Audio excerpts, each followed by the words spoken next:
भूत प्रेत और आत्माओं की कहानियां आपने बहुत सुनी होंगी, लेकिन इसके बिल्कुल विपरीत चुड़ैल का नाम सुनते ही लोगों की रूह कांप जाती है।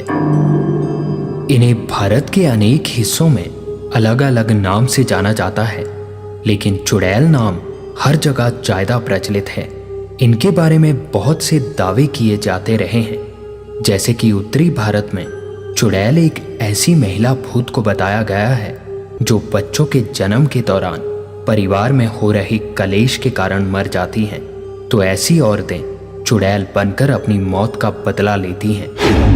कई लोगों ने इस बारे में बहुत भयानक अनुभव बताए हैं कि पहले चुड़ैल आदमी का खून चूसकर उन्हें बूढ़ा बना देती है और उसके बाद उन्हें मौत के घाट उतार देती हैं।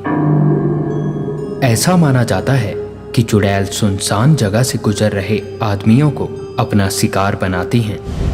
हालांकि चुड़ैल अधिकतर ऐसे सुनसान इलाकों में रहती हैं जहां दूर दूर तक कोई मंदिर या इंसान ना हो, पर लोगों की माने तो कई बार कुछ ऐसे बुरे वक्त या ग्रह प्रभाव के चलते व्यक्ति के संपर्क में आकर ये चुड़ैल उनके घरों तक पहुंच जाती हैं। इससे बचने के लिए ग्रामीण लोग अपने घरों के दरवाजे पर कई तरह की चीजों का प्रयोग करते हैं। भारत के ग्रामीण इलाकों में इन बुरी शक्तियों से बचने के लिए कई देवी देवताओं की पूजा अर्चना करवाई जाती है, पर चुड़ैल दिखती कैसी है ऐसा सिर्फ वही बता सकते हैं जिन्होंने इन चीजों का अनुभव किया हो।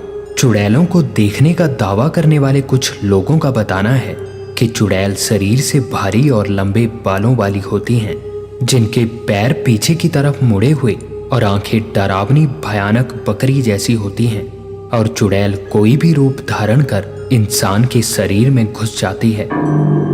आज की कहानी सुनने के बाद यकीनन आप सो नहीं पाएंगे, क्योंकि ये कहानी एक सच्ची घटना पर आधारित है जो कि हिमाचल में रहने वाले हमारे एक सब्सक्राइबर द्वारा भेजी गई है। हिमाचल अपने बर्फ से ढके पहाड़ों और घने जंगलों के लिए जाना जाता है, जहां घने जंगलों के बीच कई इलाके आज भी सुनसान पड़े हैं। कई सालों पहले हिमाचल के डिस्ट्रिक्ट चंबा के एक छोटे से गांव मोझी में एक ऐसी घटना घटी कि उसके कई सालों तक लोग अपने बच्चों को इस घटना की कहानियां सुनाते रहे। समय के साथ उस इलाके की हर चीज बदलती गई, पर नहीं बदला तो वो था चुड़ैल के आने का डर। उस पूरे इलाके में आज भी इस कहानी से लोग डर जाते हैं। तकरीबन 80 साल पहले मोझी गांव में केवल 7 या 8 परिवार रहते थे। हर घर में 6 से 7 सदस्य थे। घने जंगलों के बीच बसा ये गांव, जहां लोग खेती बाड़ी और मवेशियों पर निर्भर थे। उसी गांव में रहने वाला बिरजू, जो भेड़ बकरियों को चराने का काम किया करता था। घर में माँ और पिता और एक छोटा भाई सरवण था। मोझी काफी खुशहाल गांव था, पर उस गांव की एक बहुत अजीब बात थी। गांव के बूढ़े बुजुर्ग हमेशा बताया करते थे कि जंगल के बीचों बीच बहती नदी के उस पार शाम ढलने के बाद कभी भूल के भी कदम मत रखना। अब ये बातें क्यों बताई जाती थी, ये सिर्फ गांव के बूढ़े बुजुर्ग ही जानते थे। हर दिन की तरह बिरजू आज भी भेड़ बकरियों को लेकर जंगल की तरफ गया था। गांव से जंगल की तरफ आने में तकरीबन आधे घंटे का समय लग जाता था, जहां सारा दिन बिरजू भेड़ बकरियों को चराया करता और शाम होने से पहले ही घर लौट जाया करता था। हर दिन बिरजू भेड़ बकरियों को जंगल की एक ही तरफ चराया करता था। जंगल की दूसरी तरफ ज्यादा घास होगा, यही सोचकर आज वो जंगल की दूसरी तरफ चल पड़ा। काफी दूर आने पर बिरजू ने भेड़ बकरियों को चराने छोड़कर खुद एक अच्छी सी जगह देखकर बैठ गया। जंगल में पक्षियों की और हवा से हिलते पेड़ों की आवाजें रह रहकर आ रही थी। काफी देर बैठने के बाद बिरजू एक पेड़ के सहारे लेटकर आसमान की तरफ देखते देखते ही कब सो गया उसे पता ही नहीं चला।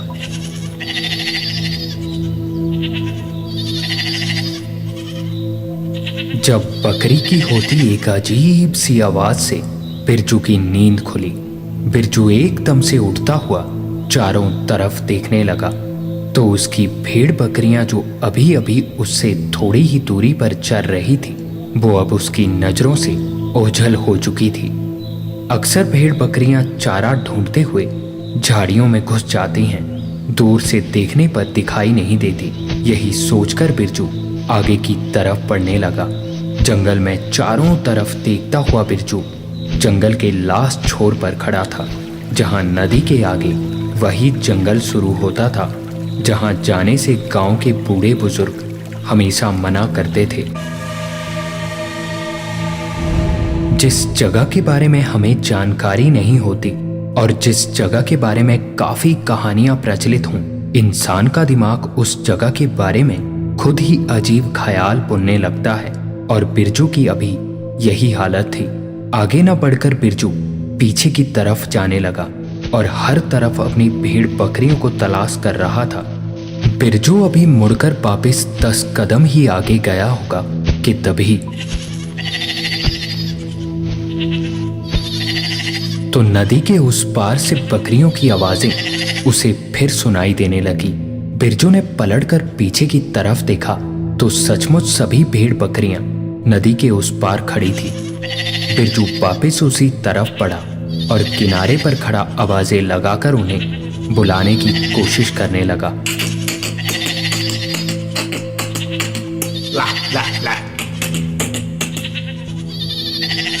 पर आवाजें लगाने पर भेड़ बकरियां आने के बजाय वापस उसी जंगल की तरफ बढ़े जा रही थी। नदी में पानी इतना गहरा और तेज भी नहीं था कि उसे पार ना किया जा सके, पर बिरजू को डर तो गांव में कई बूढ़े बुजुर्गों की उन बातों का था, क्योंकि शाम होने को थोड़ा ही समय बचा था। बिरजू किनारे पर खड़ा उसी तरफ देख रहा था। देखते ही देखते एक बार फिर भेड़ बकरियां उसकी नजरों से ओझल हो गई। थोड़ी ही देर में शाम होने वाली थी और पहाड़ी इलाकों में सूरज के ढलते ही कब रात हो जाए पता नहीं चलता। जल्दी से जाकर भेड़ बकरियों को भगा कर ले आऊंगा, यही सोचकर बिरजू नदी पार करके जंगल की तरफ बढ़ने लगा। ज्यादा दूर नहीं गई होंगी भेड़ बकरियां, यही सोचकर आगे की तरफ बिरजू दौड़ते हुए जाने लगा कि तभी दौड़ते हुए ही उसे दाईं तरफ से बकरियों की आवाज एक बार फिर सुनाई देने लगी। बिरजू एकदम से रुका और दाईं तरफ भागने लगा। जैसे जैसे बिरजू उस आवाज के करीब जा रहा था, आवाज बकरियों की ना होके एक अजीब सी डरावनी गुर्राहट में बदलती जा रही थी। धीरे धीरे बिरजू ने आगे जाकर देखा तो ये आवाज ठीक सामने वाले पेड़ के पीछे से आ रही थी। धीरे धीरे दबे पांव बिरजू उस पेड़ तक पहुंचा और छुपते हुए जब पेड़ के पीछे की तरफ देखा तो मानो डर से पूरे बदन में खून का कतरा कतरा सूख गया, क्योंकि पेड़ के पीछे कटी फटी बकरियों की लाशें पड़ी हुई थी और खून ही खून बिखरा पड़ा था। यहाँ आसपास कोई जानवर है, यही सोचता हुआ बिरजू भागने को अभी पीछे मुड़ा ही था तो पीछे मुड़कर देखते ही बिरजू की रूह तक कांप उठी, क्योंकि बिरजू के ठीक पीछे खून से सनी और भयानक सी दिखने वाली एक औरत खड़ी थी, जो किसी गुस्सैल जानवर की तरह बिरजू की तरफ घूरते हुए उसी की तरफ बढ़ रही थी।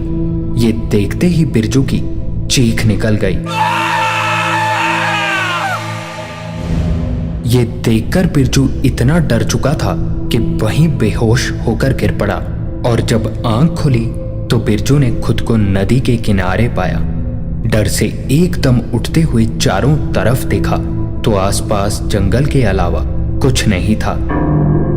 बिरजू जल्दी से नदी पार करने की कोशिश करने लगा तो बिरजू साफ साफ महसूस कर पा रहा था जैसे उसके ऊपर कई टनों का भार एकदम से रख दिया हो। आलम यह था कि बिरजू 2 कदम भी नहीं चल पा रहा था। किसी तरह बड़ी मुश्किल से वो नदी के पार पहुंचकर जमीन पर लेट गया। सांसें और दिल की धड़कन इस कदर दौड़ रही थी मानो कई पहाड़ लांघकर बिरजू यहां तक पहुंचा था। इसी हालत में बड़ी मुश्किल से वो अपने गांव में पहुंचा तो लोग उसे ऐसे देख रहे थे मानो वो कोई अनजान व्यक्ति इस गांव में घुस आया हो। धीरे धीरे लड़खड़ाता हुआ बिरजू अपने घर के सामने पहुंचा तो आंगन में बिरजू का भाई लकड़ी काट रहा था। बिरजू की तरफ देखते ही बोला, अरे भाई कौन हो तुम, किससे मिलना है तुम्हें? ये सुनकर बिरजू एकदम से हैरानी से उसकी तरफ देखते हुए ही बोला, अरे सरवण मैं हूं। बिरजू ये सुनते ही सरवण जोर से माँ और पिताजी को आवाज लगाते हुए बिरजू की तरफ दौड़ते हुए आया और गले लगाते हुए बोला, कहाँ गए थे तुम, कितना ढूंढा था मैंने तुम्हें। ये सारी बातें बिरजू को समझ नहीं आ रही थी। सुबह ही तो जंगल की तरफ गया था और सरवण ऐसे बोल रहा है मानो कई सालों बाद घर आया हूं। यही सोचता हुआ बिरजू घर के अंदर की तरफ जाने को हुआ। तभी तक सरवण की आवाज सुनकर उसके माँ और पिताजी और आसपास के लोग भी इकट्ठा हो चुके थे।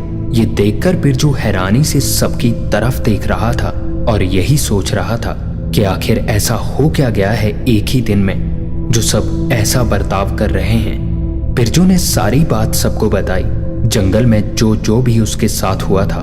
तो ये बातें सुनकर सबके हाथ पैर कांप चुके थे और सब हैरानी से बिरजू की बातें सुन रहे थे। और उसके बाद सरवण ने जो कहा वो सुनकर बिरजू के पैरों तले जमीन खिसक गई। सरवण का बताना था कि उस दिन जब तुम शाम होने के बाद भी घर नहीं आए तो मैं और पिताजी तुम्हें ढूंढने जंगल की तरफ गए थे। रात होने वाली थी तो साथ गांव के कुछ लोग भी थे। पूरा जंगल छान मारा हमने पर तुम्हारा कोई पता नहीं चला। कई दिनों तक ऐसे ही ढूंढते रहे पर तुम कहीं नहीं मिले। तो हम मान चुके थे कि किसी जंगली जानवर ने तुम्हें मार दिया होगा। ये सुनते ही एकदम से बड़ी बड़ी आंखें करते हुए बिरजू ने बोला, काफी दिनों तक ढूंढा, मतलब आज सुबह ही तो गया था मैं और अभी वापस आ गया हूं।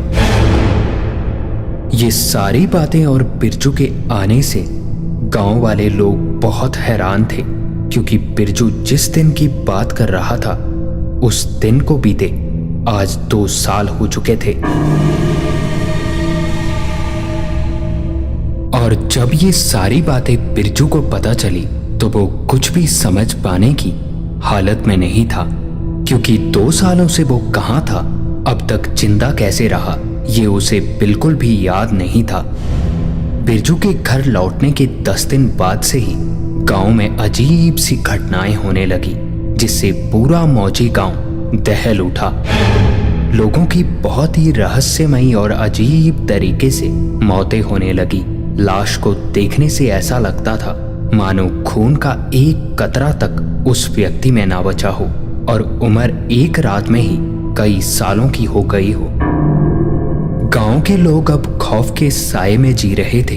किसी को नहीं पता था कि आखिर ये हो क्या रहा था। और एक दिन तकरीबन रात के 12 बज रहे थे जब सरवण की आंख एक बड़ी ही अजीब आती एक आवाज से खुली। उठकर देखा तो ये आवाज बिरजू के कमरे से आ रही थी। अपने बिस्तर से उठकर सरवण उस तरफ पड़ने लगा। बिरजू के कमरे के दरवाजे पर पहुंचकर बिल्कुल धीमे से आधा दरवाजा खोलकर सरवण ने अंदर झांका तो डर से सरवण का मानो खून तक जम गया हो क्योंकि बिरजू अपने बिस्तर पर सोया था और उसकी छाती पर एक भयानक और डरावनी औरत बैठी थी जिसका चेहरा काले घने बालों से पूरा ढका हुआ था। सरवण डर से पसीना पसीना हो चुका था। दबे कदमों से सरवण पीछे की तरफ मुड़ा और सीधा ही माँ और पिताजी के कमरे की तरफ बढ़ने लगा। वहां पहुंचकर बिल्कुल आहिस्ता से पिताजी को जगाने की कोशिश करने लगा और पिताजी के जागते ही बिल्कुल धीमी और दबी हुई आवाज में बोला, पिताजी उठिए जल्दी, बिरजू के कमरे में कोई चुड़ैल है। ये सुनते ही एकदम से सरवण के पिताजी बिरजू के कमरे में पहुंचे और दरवाजा खोलकर देखा तो बिरजू गहरी नींद में सोया था और पूरे कमरे में उसके अलावा और कोई नहीं था। ये देखकर सरवण को लेकर उनके पिताजी बिरजू के कमरे से बाहर आए और ये बोलकर अपने कमरे की तरफ चले गए कि कोई बुरा सपना देखा होगा तूने। पर सरवण को पूरा यकीन था कि कुछ ना कुछ तो उसने जरूर देखा था। वो भी अपने बिस्तर पर बैठा बैठा इन सभी चीजों के बारे में सोच रहा था। ये सब देखकर नींद उसकी आंखों से कोसों दूर हो चुकी थी जब एक बार फिर वही आवाज सरवण को साफ साफ सुनाई दी।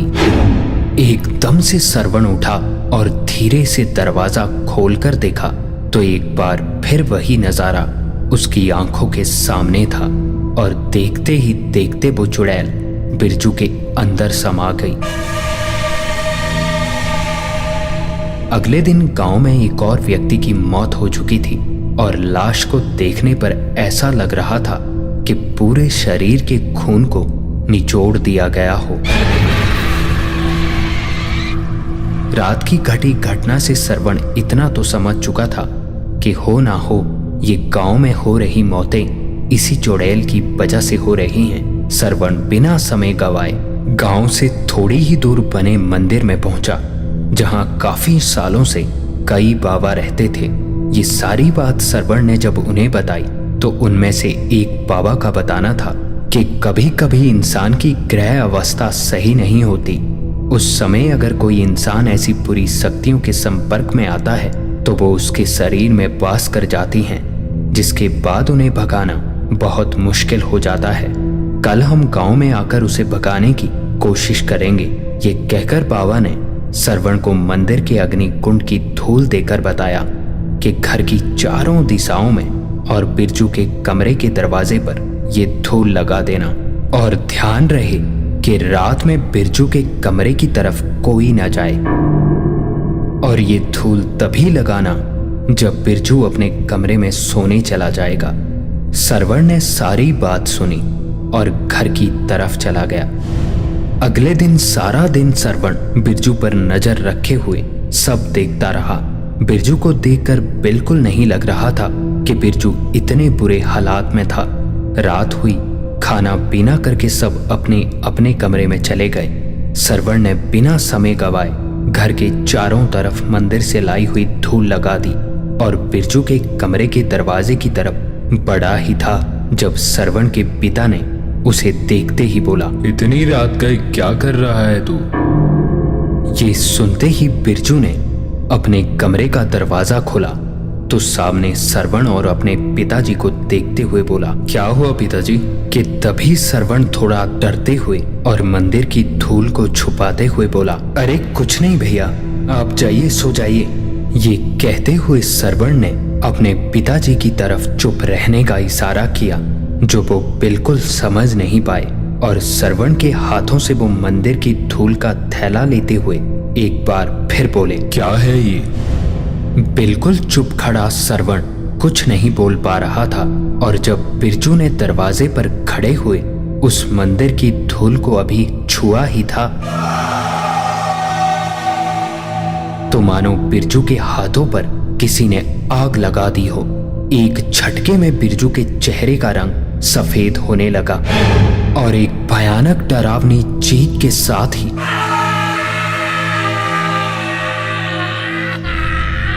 बिरजू दरवाजे से अपने कमरे के अंदर जा गिरा। उसी वक्त सरवण ने मंदिर से लाई वो धूल दरवाजे पर लगा दी और उसके कुछ ही समय में बाहर खड़े सरवण और उनके पिताजी ने जो देखा वो उन दोनों की कल्पनाओं से परे था। बेहोशी की हालत में जमीन पर पड़ा बिरजू तड़फ रहा था और उसके शरीर से काले धुएं से एक भयानक औरत की आकृति उभर रही थी। देखते ही देखते वो धुएं से बनती आकृति ने अब एक भयानक चुड़ैल का रूप ले लिया था और दरवाजे के बाहर खड़े सरवण और उनके पिताजी ये सब अपनी फटी आंखों से देख रहे थे। सरवण ने एक झटके में कमरे का दरवाजा बंद किया और मंदिर के बाबा द्वारा बताई सारी बातें एक एक करके अपने माँ और पिताजी को बताई। अब वो सब सुबह होने का इंतजार करने के अलावा कुछ नहीं कर सकते थे। पूरी रात बिरजू के कमरे से भयानक और अजीब आवाजें आती रही।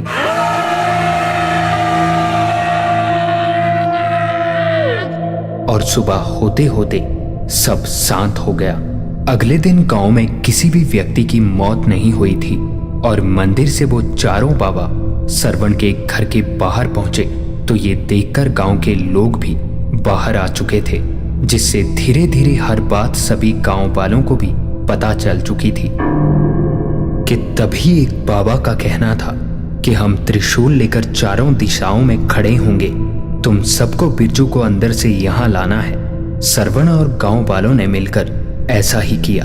बिरजू को बाहर लाया गया और चारों दिशाओं में त्रिशूल लिए खड़े बाबाओं ने उस मंदिर की लाई धूल फेंकना शुरू किया और धीरे धीरे एक बार फिर बिरजू के चेहरे का रंग अपने आप बदलने लगा और वो चुड़ैल भयानक आवाजें करती हुई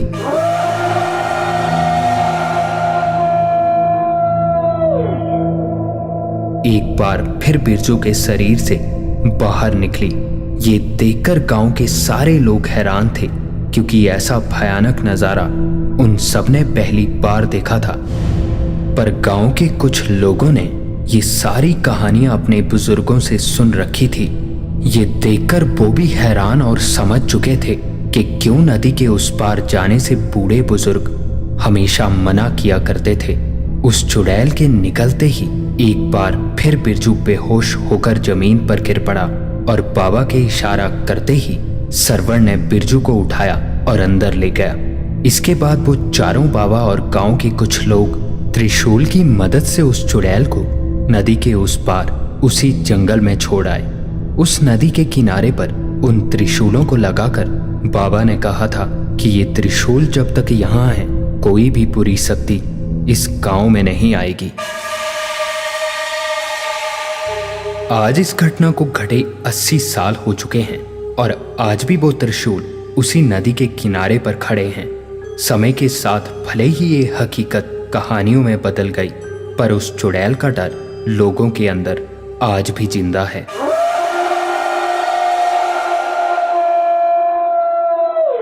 हिमाचल की एक कहावत है जो वहां के बड़े बूढ़े अपने बच्चों को किसी बात पे समझाने के बाद हमेशा बताया करते हैं कि आंवले के फल का स्वाद और बड़ों की कही बातें हमेशा थोड़ा समय बीत जाने के बाद ही मिठास देती हैं। और अगर आप भी अपने बड़ों की बातों को अनसुना करते हैं तो सुधर जाइए, क्योंकि बड़े कभी भी गलत नहीं होते।